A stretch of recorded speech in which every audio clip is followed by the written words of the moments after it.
Alejandro Alejandro.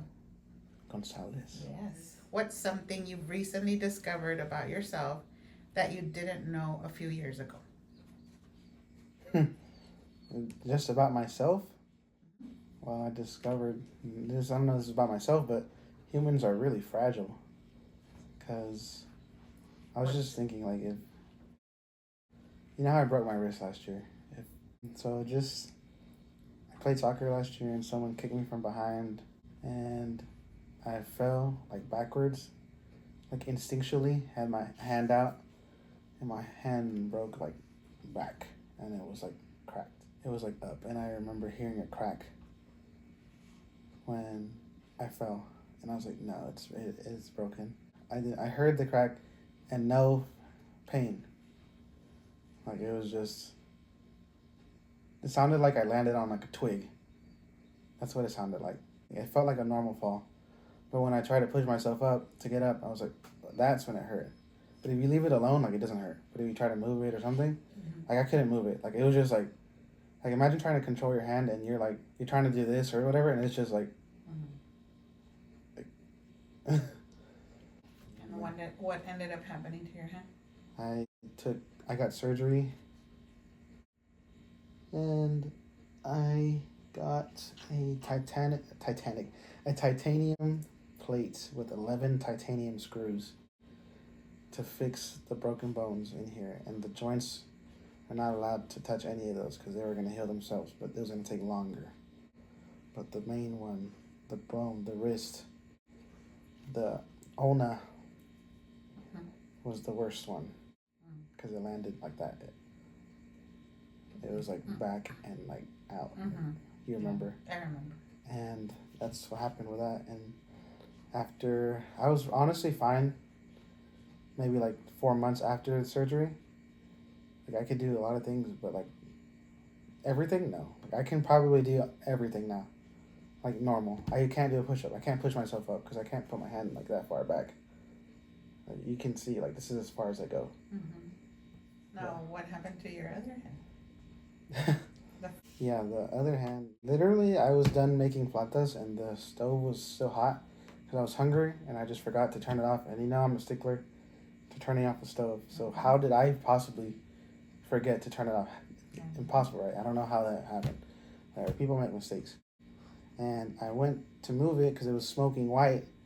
And I was like, oh snap! I need to move it off of the heat so it doesn't get too hot, it doesn't catch fire. And right when I moved it, it went whoosh, like it caught fire, and then it went like that. It went up. You know how it sounds, and then I didn't see it. I didn't see it happen. By the way, I didn't. I felt it happen because I was like, oh, let me move this, and then I was like, oh, the flames here. It went, and then I felt it, and I was like, that hurt really bad. That one hurt. That one hurt for real. You're not gonna do this. You're not gonna scrub. Because pain, make sure some of these things come off. Yeah. Because all this dead skin here is just gonna be a source of infection. So you don't want that. Some of it didn't want to get. Yeah. But. So you don't want the end of the dead stuff on there. It's like leaving a piece of steak on the counter. In a few days, it's gonna start smelling, and because it's gonna attract all the bugs and dead stuff. Yeah. So you want to get all that off. Okay. So every day, as you scrub, whatever is dead is gonna come off. Normal skin is not gonna come off. Okay. So that's how you clean. You're not gonna dab. You're gonna scrub. Yeah. We get rid of all the drainage that is building on your wound, plus all the dead skin off. Everybody? How's your pain? On a scale of 1 to 10.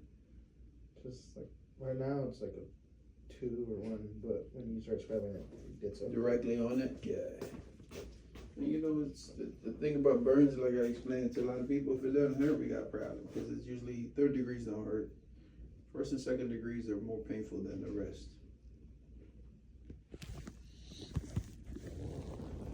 How bad does it get when I start scrubbing it? Like a 5 or 6. Okay. Not terrible, but it's not. So it's not 35 like the other guys do. Oh my God. I told him 10 is the most you get. That's 35. I was like, how you gonna get to 35? my index finger is probably the most sensitive one. Oh, really? Yeah. That one got pretty extensive damage to it. Looks good. I mean, you still got a little deeper areas. The wider areas are going to take longer. I would say another 3-4 weeks, conservatively. The color itself, it takes 6 months to a year.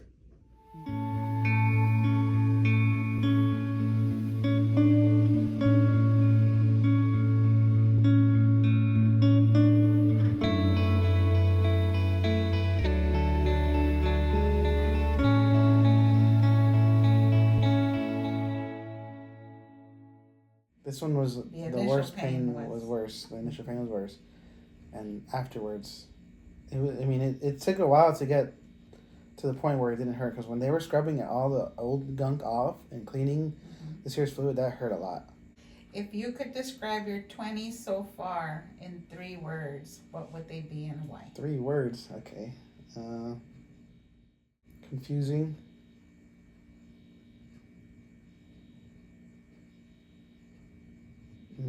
That's the first word. Don't know what we're doing. We're getting there. And fun. Like I have fun with my friends. Like I make new friends. I have these jobs. I have old friends that I have fun with.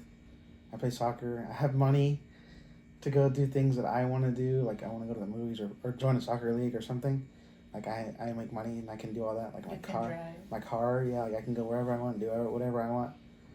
So that's fun. It's the second word. The third one is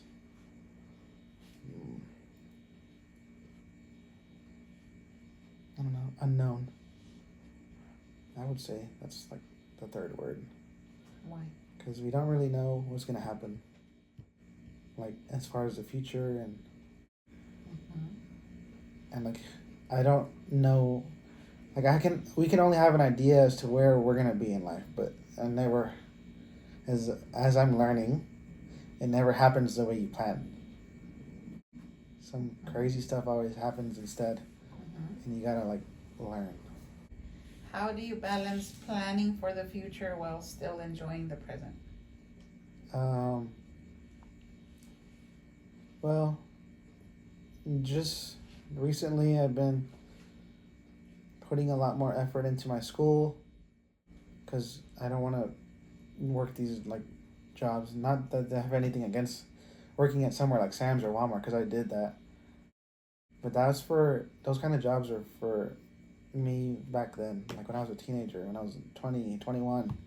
Like now it's time to like move on and advance myself, and in order to do that I need a degree. So I've been taking my school a lot more seriously now. You can tell I for the first time ever I have straight A's this far into the semester for any grade I've ever been in, K through 12, after K through 12, everything. And because GPA and all that stuff apparently matters, you know, you got to play the game to play the game. And how I have fun doing that is just go with my friends, my coworkers. We play soccer. I have fun at my job. That's like a real blessing. Like, how many people can say they have fun at their job? I have fun at my job. Like at first it was like I would always say my job is not fun. I'm fun, and that's how I would have fun. But no, my job is actually fun. I love the people I work with. We have a team on Tuesdays that we play. I love those guys. They're so funny. It's so funny. There's not a time that I've gone that I haven't laughed. Like I obviously get stressful, right? Because we need to do it right and fast and right there. But get through it, and it's just fun. And What's a skill or hobby you've picked up recently that has nothing to do with school or work? Hobby, skill? I wouldn't say I really have built a skill. All the skills that I have were built back then. Like, mention a couple of skills. Like, or hobbies. skills back then were like learning about cars, like at my jobs. Like you say, it's hard to like learn something for me without needing to do it like all the time. Like I learned guitar on my own. Okay, I had to do it all the time. But recently, the hobby I've been doing is probably getting in shape again, because I was really out of shape for a long time. Maybe since I was like 15 or 16. Like I've been like not in shape. And recently I was like, no, I'm tired of this. I'm not gonna be this way anymore. So I've been really focusing on my fitness and eating right. And there's been some setbacks, but it's consistency. Honestly, I've seen the best results when I'm consistent. So that's the only hobby that I've recently picked up, like for real. Like I don't think I've ever taken my fitness as seriously as I do now. Even when I was in the best shape of my life, because I was forced to. I had soccer and basketball and school and the football trainings and all that stuff. Like I was forced to do that. But now it's like personal, and I want to do it, and I'm personally motivated, and I want to go to the gym, and I want to go walk, and I want to eat right. I'm going to make my own food, and I'm taking initiative to look at all the ingredients and everything and count calories. So is that a hobby? I think so.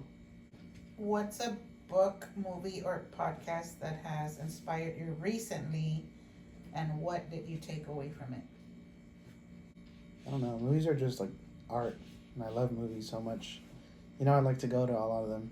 Book, I guess you could say, it's not really like a story. It's a compilation of stories. It's called The Dialogues of Plato, and I'm learning about it in my philosophy class. It's philosophies. Like this is about Socrates and his life, and he's describing situations. Like his situations are like very parallel to real life. They talk about Socrates, you're in prison. Like, do you believe in the soul? He's like, yes.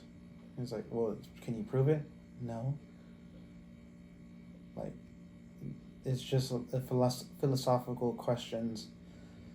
Like, is there a soul? What is the meaning of like life? What is the meaning of our life, our individual life? Like, what in your life? Like, what are you doing to make your life like worth it? Like, you're not just going through the motions. Like, you're actually like living. Like, there's surviving and there's living. And I think that has like really opened my eyes. Like that philosophy class and that book. It's made you think beyond just the regular question. Yeah. This is more like, what are your thoughts on something that is not really concrete, and that there's no right or wrong answer, and nobody really knows the answers. Yeah, there's no answers. Yeah. What's one of your favorite ways to relax or disconnect from everything for a while? Well, I'll tell you, it's not watching the Cowboys or Real Madrid, as much as I love them. But, my favorite way is probably just take a nap, turn my brain off for a little bit, or play video games with my friends and my cousins that I love so much. Even though that's not necessarily the most peaceful thing I can do, it's still fun. Yeah. And it depends on the game also. Like, we're trying to take it serious and trying to win, then it's fun, but then like it's not like, it's also serious. But if we're playing something like, I don't know, racing cars or playing against each other or zombies or something, then that's fun. And I play guitar also, so like that's fun also. I learn new songs I've always wanted to learn that I like. It's after 6. 1, 2, 3, 4, 5, 6.